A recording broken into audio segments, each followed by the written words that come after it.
একটা হাদিস বলি, তাহলে নামাজের গুরুত্ব আপনার মাথায় চলে আসবে ইনশাআল্লাহ। বলবো? হাদিসটা কঠিন।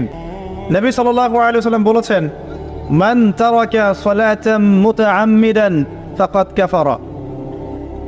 মান মানে যে কেউ, তারাকা মানে ছেড়ে দিল, ত্যাগ করলো, সালাতান মানে নামাজ, মুতাআম্মিদান মানে ইচ্ছাকৃতভাবে, ফাকাদ কাফারা সে ব্যক্তি কুফরি করলো। এই হাদিসটাকে আগে শুনেছেন? আলেম ওলামারা জানেন, কিন্তু আপনারা কি জানেন?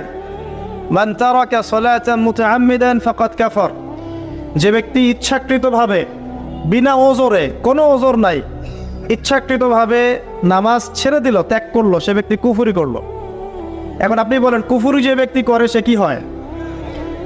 যদি আমরা ধরেও নেই সে মন থেকে নামাজ অস্বীকার করে না, অলসতা বশত পড়ে নাই, তারপরেও তো কাজটা ফাঁসেকি, তাই না কি? আচ্ছা, তো আজকের প্রথম নসিহত হচ্ছে 5 ওয়াক্ত নামাজ মৃত্যুর আগ পর্যন্ত কেউ ছাড়বেন না।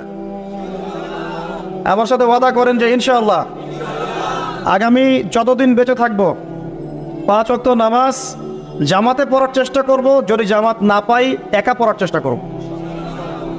আল্লাহ পাক তৌফিক দান করুন, আমিন।